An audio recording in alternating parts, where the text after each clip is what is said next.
कांकने आंतरिक अपवा तंत्र की नदी है। अरब सागरीय तंत्र के भाग खचकाड़ी में पश्चिमी बनास और लूनी तथा कांकने कौन सी नदी है? आंतरिक अपवा तंत्र की। जबकि अरब सागरीय तंत्र में खच की खाड़ी में कौन सी? पश्चिम बनास और लूनी नदी है। खंबात की खाड़ी में साबरमती और माई नदी गिरती है। बंगाल की खाड़ी में गिरने वाली प्रमुख नदियाँ बनास, बनास, चंबल, पार्वती, काली सिंध। चंबल नदी का जल अंत बंगाल की खाड़ी में पहुंचता है। जबकि माई नदी जिसमें माई नदी सोम माई की सहायक नदी है, जो साबरमती खंबात की खाड़ी में जाती है। कहाँ जाती है? खंबात की खाड़ी में।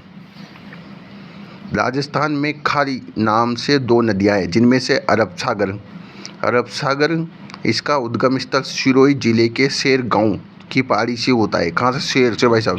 यह सिरोही जालोर में बहकर जालोर के सायला गांव मतलब सायरो लेकर ये लूनी की सहायक नदी जवाई नदी में मिल जाती है। खारी नदी बंगाल की खाड़ी ये राजसमंद जिले में बिजरायल गांव की पहाड़ी से निकलकर भीलवाड़ा हुरडा में बहकर भीलवाड़ा और अजमेर की सीमा बनाते हुए राजमहल टोंक में बहकर देवली के निकट बनास में मिलकर अपवा तंत्र का बनाती है।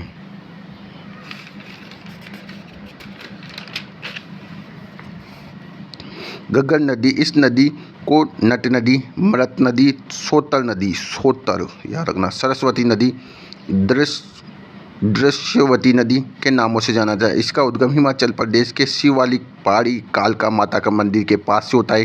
राजस्थान में उत्तर दिशा के टिब्बी तहसील के तलवाड़ा गांव हनुमानगढ़ नामक स्थान पर होता है। राजस्थान के बाहुस क्षेत्र में नाली कहलाती है। इसका अंतिम स्थान फोर्ट अब्बास बाउलपुर पाकिस्तान बाहुस क्षेत्र हकड़ा कहलाता है। यह आंतरिक अपवा तंत्र की दृष्टि से सबसे लंबी नदी है। इस नदी के मुहाने पर कालीबंगा की सभ्यता विकसित है। ज्ञाततः हनुमानगढ़ में स्थित तलवाड़ा झील घग्गर नदी पर स्थित है। कहाँ? हनुमान जिले का घग्गर बेसिन मुख्यतः गंगानगर और हनुमानगढ़ जिले में है। कांतली नदी ये पूर्ण बहाव की दृष्टि से आंतरिक अपवा की सबसे लंबी नदी है। पूर्ण बहाव की दृष्टि से न तो कौन सी है? घग्गर। सीकर जिले में खंडेला की पहाड़ी से निकलकर उदयपुर वाटी तहसील के दक्षिण पश्चिम से झुंझुनू जिले को 2 भागों में बांटती है और चूरू की सीमा पर विलीन हो जाती है। इसका प्रभाव क्षेत्र तोरावाटी कहलाता है। कांकने या कांकनी मसूरदी नाम से प्रसिद्ध इस नदी का उद्गम जैसलमेर के कोटारी गांव मतलब कांकी कोटारी गांव यह आंतरिक अपवा का सबसे छोटी नदी। यह नदी जैसलमेर के रूपसी गांव से प्रसिद्ध भुज झील का निर्माण करती है। कौन सा गांव था? रूपसी।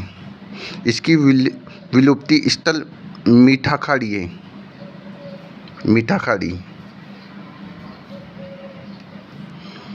रूपारेल नदी का उद्गम उदयनाथ की पहाड़ी थाना गाजी अलवर से है। इस नदी को लसवारी नदी तथा स्थानीय भाषा में वरा नदी कहते हैं। यह नदी सीकर या डिग जिले में विलुप्त हो जाती है। अरब सागर की ओर बहने वाली सागी का उद्गम जालोर जिले के जसवंतपुरा की पहाड़ी और जालोर जिले के सांचौर में बहकर बाड़मेर में कौन सा गांव है? गाधौ गांव के निकट लूनी नदी में मिल जाती है। गाधौ कौन? साबी नदी का उद्गम सेवर की पहाड़ियाँ से जयपुर से सेवर की पहाड़ियाँ से निकलकर कोटपुतली बड़ौद जिले में बहने के बाद हरियाणा के पटौदी उत्तर में विलीन हो जाती है।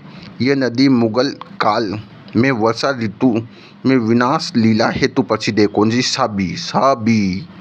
पश्चिम बनास यह नदी सिरोही जिले के नया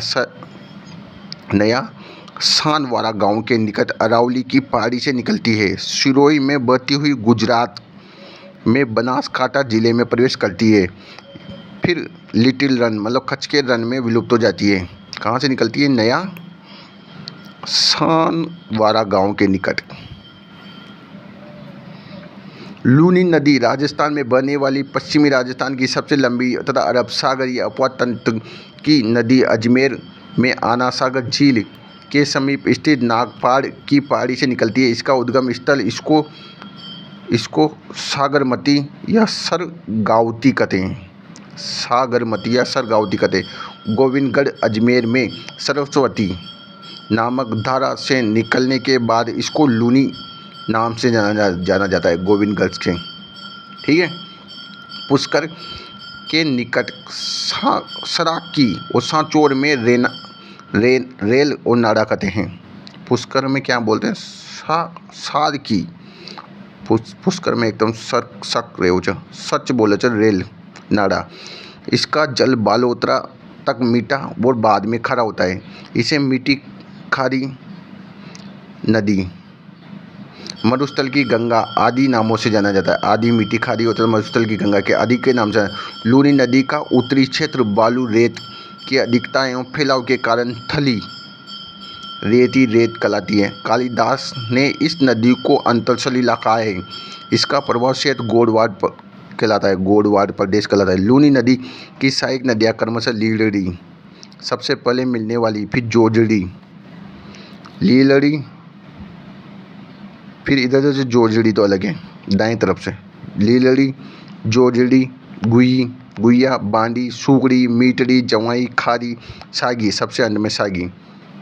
कौन कौन से राज्य में जाती है? जिले में अजमेर, ब्यावर, नागौर, अजमेर, ब्यावर, नागौर, जोधपुर, बालोतरा, बाड़मेर और जालोर। 7 जिलों में जाती है। कितने जिलों में? 7 जिलों में बहती हुई कच्छ के रन में पहुंच जाती है।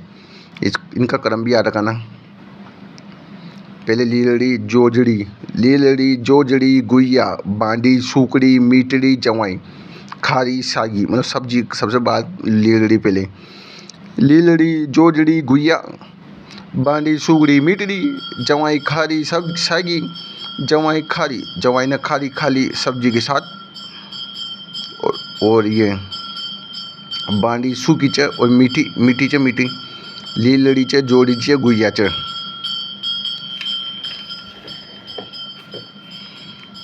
लूनी नदी राजस्थान के कुल अपवाद क्षेत्र का 10.40% भाग रखती है।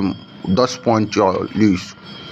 पाली के रंगाई छपाई उद्योग, वस्त्र उद्योगों के कारण लूनी नदी की सहायक नदी बांडी नदी प्रदूषित हो रही है और बांडी नदी को केमिकल रिवर भी कहते हैं। पाली जिले में रंगाई छपाई उद्योग के कारण वस्त्रों के कारण लूनी की सहायक नदी बांडी प्रदूषित हो रही है। बांडी नदी को केमिकल रिवर क्यों? तो केमिकल ले आओ जो बांडो। जोजड़ी का उद्गम स्थल नागौर जिले के पोडलू गांव। कौन सा गांव? पोडलू गांव की पहाड़ी से होती है। ये नागौर और जोधपुर ग्रामीण में बहती है। लूनी नदी एकमात्र सहायक नदी है जिसमें दाईं ओर मिलती है। लूनी नदी की एकमात्र सहायक नदी जोजड़ी कहाँ से मिलती है? जोजू कहाँ से मिलती है? लूनी नदी की एकमात्र सहायक नदी जो दाईं से मतलब दायां से मिले, जो दाएं मतलब दम से,